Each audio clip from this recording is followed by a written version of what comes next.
सिद्धाणम् ॐ नमो आर्याणम्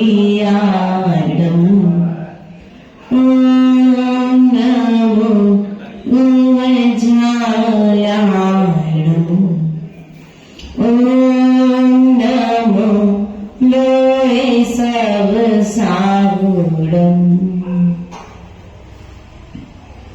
नमः शिवैर्नाम्नाय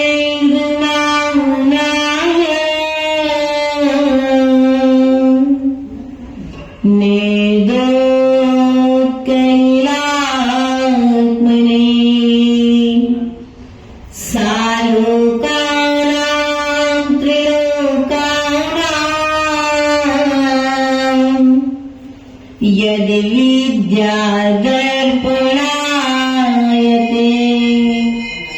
धर्मपान्तिना नित्यं ज्ञानदैशिनिनायिका चारित्राणवगम्भीर मोक्षमार्गोपदेशिका तेरी छत्र छाया भगवत मेरे सिर पर हो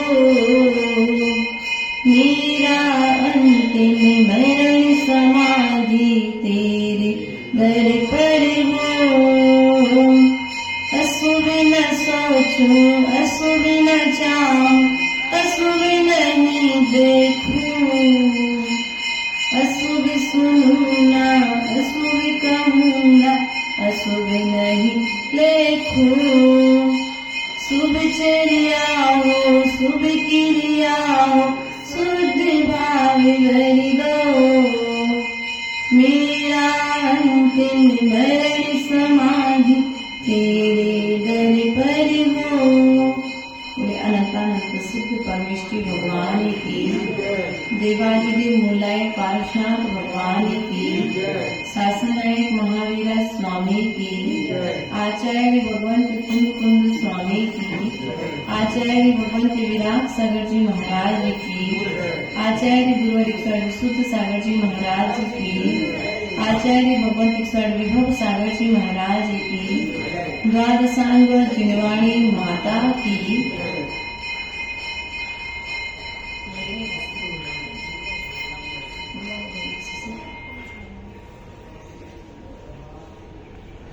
प्रिय बंधुओं, जिनेंद्र भगवान की महिमा को बताते हुए आचार्य भगवंत जी ने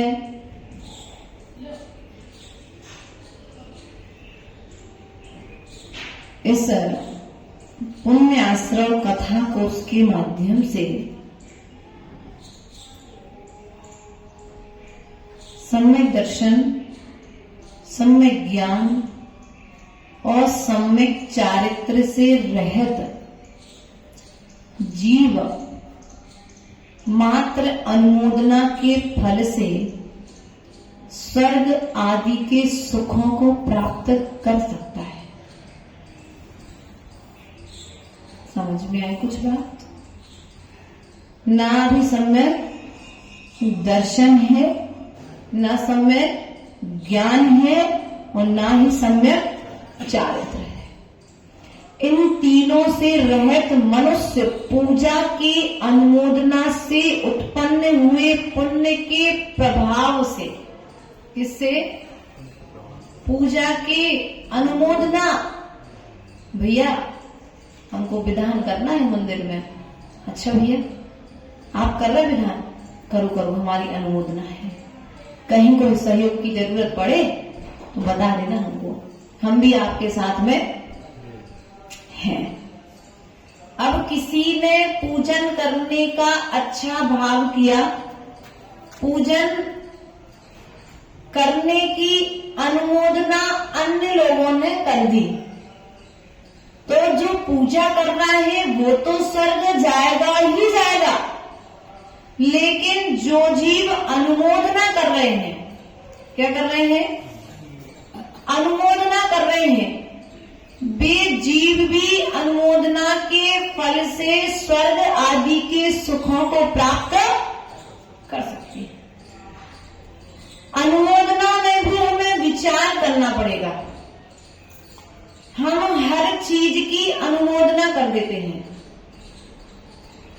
हर कार्य की अनुमोदना कर देते हैं, हर क्षेत्र में उत्साहवर्धन कर देते हैं। नहीं,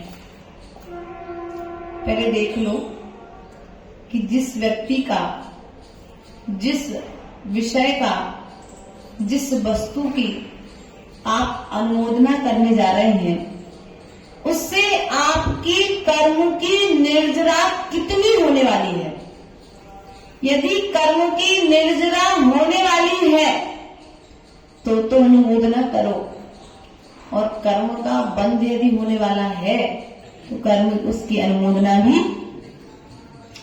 राजा श्रीपाल ने श्री राजा श्रीकांत की पर्याय में दिगंबर मुनिराज की निंदा की।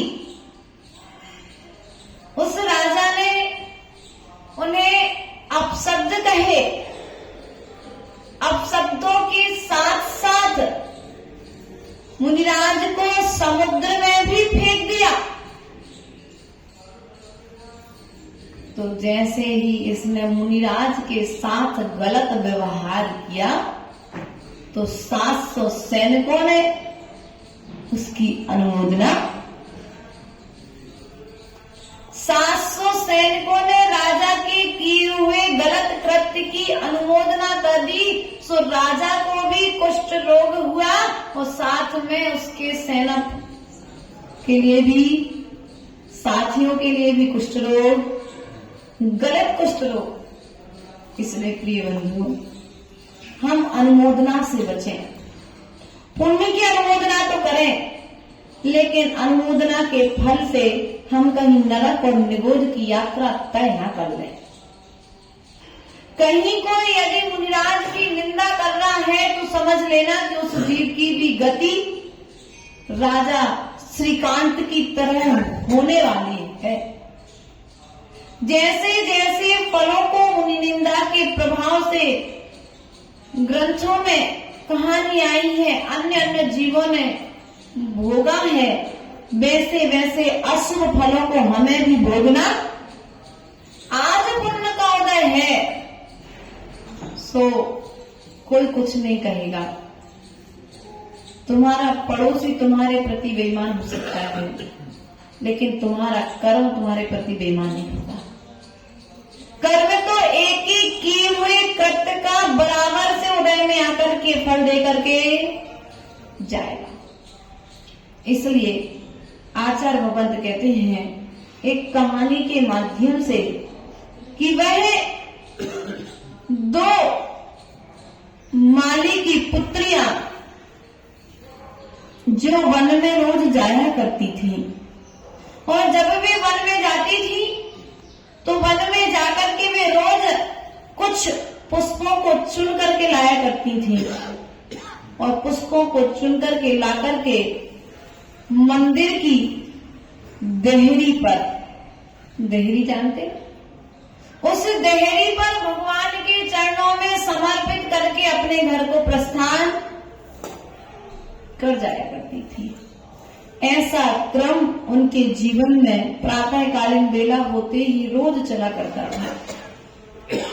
लेकिन हुआ ऐसा कि एक दिन समय के साथ उनका आयु कर्म तीव्र आया समाप्ति की ओर, और जैसे ही जिनेंद्र भगवान के चरणों में 2 फूल तोड़ने के लिए गई, चुनने के लिए गई कि मैं फूल लेकर के आऊंगी और भगवान के चरणों में चढ़ाऊंगी, तो उस वन में उन दोनों कुमारी कन्याओं के लिए एक सर्प ने डस लिया। अब सर्प ने जब इसने इन्हें डस लिया तो क्या होना चाहिए? अकाल मरण, अकाल में मरी। सर्प ने डसा है, तो कहां गई होंगी? त्रैंच गति में कि नरक गति में? नहीं। जब वे फूल लेने गई थी तो उनके मन में भाव था कि मैं भगवान के चरणों में फूल चढ़ाऊंगी। इस अपेक्षा से वे वन में फूल लेने गई थी। भाव तो उनने अच्छे किए थे, अच्छे कार्य के लिए वन में गई थी। अब सर्प ने डस लिया, मरण को प्राप्त हुई और जाकर की सीधे स्वर्ग की देवियां हो गई। यदि उन्होंने भाव फूल लाकर के श्रृंगार के लिए विचार किया होता तो हो सकता था उनकी गति दुर्गति रूप हो जाती, लेकिन उनके भावों की प्रधानता अर्थात उनके भावों में उत्कृष्टता थी। उनके भावों में किसी भी तरह की खोट नहीं थी। उनके विचारों में निर्मलता थी। उन निर्मल विचारों के प्रभाव से उन्हें स्वर्ग के सुख भोगने मिले और स्वर्ग के सुख आदि भोग करके वे कुम्हारी देवियां, उन देवियों के प्रधान देव ने अपने देवों के प्रधान देव स्वधर्मेंद्र के लिए समर्पित कर दी। और जैसे ही वे दोनों देवियां स्वधर्मेंद्र के लिए समर्पित की गई तो चक्रवर्ती ने पूछ लिया। तीर्थंकर भगवान शिव घोष नाम के तीर्थंकर का समोसन लगा हुआ था। वरदत्त चक्रवर्ती ने तीर्थंकर भगवान से प्रश्न कर लिया, हे भगवान, ये दोनों कुमारियां कौन हैं? तो भगवान ने कहा कि ये जो दोनों कुमारियां हैं, इन्होंने अभी अभी इस स्वर्ग में उत्पन्न हुई है और इनके प्रधान देव ने इन्हें स्वधर्मेंद्र के लिए समर्पित कर दिया है। तो ये देवियां स्वर्ग में कैसे आई? तो उन्होंने कहा, ये देव शास्त्र गुरु के चरणों के पूजन का भाव रखकर के वन में पुष्प लेने गई थी और सर्प ने डस लिया। उसके प्रभाव से अर्थात इनकी अनुमोदना के प्रभाव से यहाँ पर उत्पन्न। इसलिए प्रिय बंधु, पाप से यदि बचना है तो पुण्य की अनुमोदना करो। क्या करना है? पुण्य की अनुमोदना करो, पुण्य के कार्यों की अनुमोदना करो। यदि कोई व्रत उपास नहीं कर पाता है, धन्य है आपका क्षय उपशम, आपकी साधना धन्य है कि आप इतनी वृद्ध अवस्था में भी या जवान स्थिति में भी, अवस्था में भी आप व्रत संयम नियम को धारण कर रहे हैं। अनुमोदना करो, हतोत्साहित न करो, उत्साह वर्धन करो। क्या करना है? क्योंकि व्यक्ति पैरों से कम विचारों से चलता है। माता, गाड़ी डीजल नहीं हो, गाड़ी चलती नहीं है। बड़ी सब कुछ अच्छा हो, ब्रेक अच्छा हो, स्टेप सब कुछ अच्छा हो, लेकिन डीजल नहीं हो तो? यदि हमारे भीतर में सुविचार भरे नहीं है तो हमारा जीवन भी सुखपूर्वक बीतने वाला नहीं है। इसलिए अच्छा सोचो और अन्य के लिए भी अच्छे विचार प्रदान करो। उनके पुण्य की अनुमोदना करो कि जिस उम्र में आप व्रतों को धारण नहीं कर पा रहे हैं, उस उम्र में वे व्रत संयम नियम धारण करके मोक्ष मार्ग की यात्रा कर रहे हैं। लोग क्या कहते हैं? अरे घर में खा बने हुई है, सो दीक्षा ले ली, ऐसा बोलते हैं। अरे घर में कोई कमी होगी, सो दीक्षा ले ली। नहीं, ध्यान रखना, ये भिखारियों का मार्ग नहीं है, ये महापुरुषों का मार्ग है। तीर्थंकरों के पास कोई कमी नहीं थी, चक्रवर्ती के पास कोई कमी नहीं थी।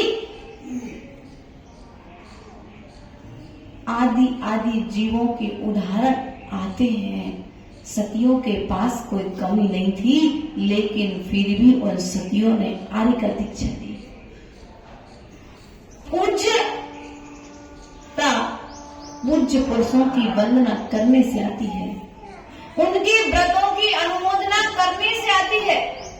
चारित्रधारी बनना है तो चारित्रधारियों के व्रतों की अनुमोदना करो, उनके गुणों का गुणानुवाद करो। यदि गुणानुवाद करोगे तो तुम्हारे अंदर में वे गुण आ जाएंगे। आने में समय लगेगा क्या? नहीं लगेगा। वे गुण भी हमारे भीतर में आकर के हमें गुणवान बना देंगे, और जो एक दिन आज गुणवान बनेगा वह एक दिन निश्चित ही भगवान बनेगा। इसलिए यदि भगवान बनना है तो गुणवान बनो, और गुणवान बनना है तो श्रद्धावान बनो, और श्रद्धावान बनना है तो विनयवान बनो। क्या बनना पड़ेगा? विनयी। देव शास्त्र गुरु के प्रति अपनी विनय सदा रखना। कभी देव शास्त्र गुरु की स्वप्न में भी अविनय ना हो जाए, ऐसा उपक्रम करना। कभी अवहेलना ना हो जाए, उनके वचनों का अपमान ना हो जाए। जो जिनेंद्र भगवान ने मार्ग बताया है उस मार्ग पर कभी शंका मत करना। क्या नहीं करना है? कि आज स्थिति क्या है, व्यक्ति को अभी सम्यक दर्शन नहीं है, ज्ञान और चारित्र तो बहुत दूर की बात है क्या भैया? व्यवहार सम्यक दर्शन तो है, लेकिन निश्चय सम्यक दर्शन, भेद विज्ञान रूप सम्यक दर्शन, भेद भाव रूप सम्यक दर्शन तो है, लेकिन भेद विज्ञान रूप सम्यक दर्शन बोलो तो प्रिय बंधु, क्योंकि जीवन हमारा है, हमें से यदि सम्यक मार्ग में लगाएंगे तो हमें सम्यक पद की प्राप्ति होगी, सम्यक गति की प्राप्ति होगी। अर्थात और यदि हम इसे असमीचीन मार्ग पर लगाएंगे तो हमारा ही जीवन बिगड़ने वाला है। आचार्य गुरुदेव ने कहा है, अशुभ ना सोचूं, अशुभ ना चाहूं, अशुभ नहीं देखो। भैया, अशुभ ना सोचूं, अशुभ ना चाहूं, अशुभ नहीं देखो, अशुभ सुनो ना, अशुभ कहूं ना, अशुभ नहीं लेखो। अर्थात मुझे अशुभ सुनना भी नहीं है, अशुभ देखना भी नहीं है, और अशुभ बोलना भी नहीं है, और अशुभ लिखना भी नहीं है। क्या हमारा कंट्रोल है? हमारे विपरीत यदि कोई बोल दे तो क्या होता है? पाराग्राम बोले तो अशुभ बोल दिया, क्योंकि उसके पास अशुभ था। जिसकी दुकान में जैसा माल होगा वो वैसे ही तो देगा। हमें अपने क्रोध को कंट्रोल रखना है। यदि क्रोध कंट्रोल हो गया तो जीवन ऊंचाइयों की ओर जाएगा, और यदि अभी तुम्हारे विचारों पर कंट्रोल नहीं है तो तुम्हारा जीवन ऊंचाइयों की ओर जाने वाला नहीं है। क्योंकि वृक्ष भी उसी वृक्ष में फल लगते हैं जिस वृक्ष में झेलने की शक्ति होती है। अर्थात वह वृक्ष जैसे जैसे फल आते हैं वह वृक्ष भी लंबीभूत हो जाएगा। अर्थात जैसे जैसे गुणों की वृद्धि होती है वैसे वैसे व्यक्ति विनम्रता को प्राप्त, अहंकार को छोड़ देता है। तो समझ लेना, यदि आप अभी विनम्र नहीं हुए हैं तो समझना भी गुण रूपी फल हमारे भीतर में लगे नहीं है। गुणों के फल लगेंगे तो दूसरों के दोष दिखाई नहीं देंगे, दूसरों की बुराई देखना, दूसरों की बुराई करना और दूसरों की बुराई सुनना। किसी को कहने में आनंद आता है, किसी को सुनने में आनंद आता है, और किसी को सुनाने में आनंद आता है। और जब इन तीनों में आनंद ना आए तो समझ लेना कि तुम अब गुणवान हो चुके हो। और बुराई किसकी सुनने में ज्यादा इंटरेस्ट आता है? देव की। अरे उनने ऐसा मंदिर बनाया था, ऐसी प्रतिमा रख दी, ऐसा शिखर बना दिया, ऐसी ध्वजा चढ़ा दी। अरे भैया ठीक है ना, आलोचना क्यों करना, सुधार करा दो। जो गलती तुम्हारा भाई कर रहा है वो गलती डायरेक्ट यदि तुम अपने भाई से जाकर के कहोगे तो सुधार की संभावना है। जो गलती बहू कर रही है वो गलती डायरेक्ट बहू से कहोगे तो सुधार की संभावना है। वो गलती यदि तुम पड़ोसी से कहोगे, परिवार के अन्य जनों से कहोगे, समाज के अन्य लोगों से कहोगे तो क्या सुधार संभव है? नहीं। जहां सुधार करना है उस गलती को डायरेक्ट उस व्यक्ति से कहो। तो कैसे कहना है? चिल्ला के, गुस्सा में नहीं, विनयपूर्वक। कैसे कहना है भैया? बेटे की गलती भी बताना है तो विनयपूर्वक बताओ, प्यार से बताओ, बेटा आप ऐसी गलती कर रहे थे, जिसमें सुधार कर लोगे तो आप उन्नति को प्राप्त होगी। या उदाहरण दे दो, कभी आपके पिताजी के सामने भी ऐसी समस्या आई थी तो आपके पिताजी ने समस्या के इस प्रकार से निराकरण किया था और आप चाहें तो इस प्रकार से निराकरण कर सकते हैं, लेकिन हमारी बोलने की टोन बदल गई ना, समझाने का तरीका बदल गया, तुम्हारी बोलने का व्यवहार बदल चुका है, तुम्हारी भाषा समिति बदल चुकी है, समझाने का तरीका बदल चुका है, इसलिए बच्चों का व्यवहार अपने माता पिता के प्रति बदल चुका है। इसमें दोष यदि बच्चों का है तो कहीं ना कहीं हमारा भी है ना। हम कितने जिम्मेदार हैं, क्योंकि हम दूसरों की बुराइयों को देख करके दूसरों की बुराइयों को कहना तो पसंद करते हैं, लेकिन स्वयं की बुराई को सुनना पसंद है। और स्वयं को भी एहसास होता है कि मैं स्वयं गलती कर रहा हूं, कहीं ना कहीं मैं भी गलत हूं, तब तो लोग हमारे ऊपर उंगली, बल्कि कहावत है, बुरा जो देखन मैं चला बुरा न मिलियो कोई, जो जग देखो छान कर मुझसे बुरा ना कोई। क्योंकि बुराई देखना भी तो एक बुरा गुण है, बुराई देखना भी तो एक बुरी आदत है।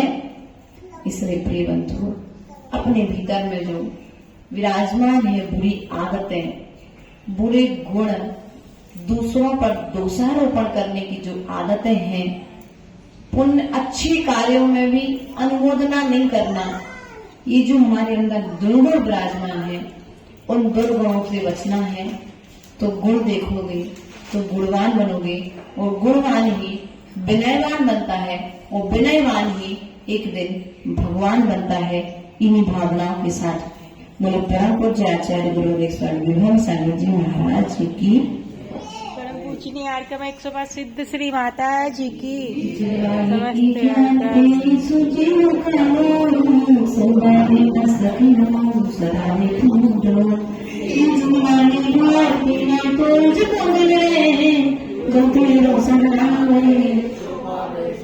देव बच अरिहंत को गुरु सेवा निर्धन पालो सदा यही मोक्षिकापन धर्म कृत संस्कार सुख में धर्म कृत निर्वाण धर्म कृत सारी विरांत समान ओम लिंगम जिंदु खोद भौसर प्रधान करण चरण द्रव्यांग जन्म अनर्घ प्राप्त में पामती गुरु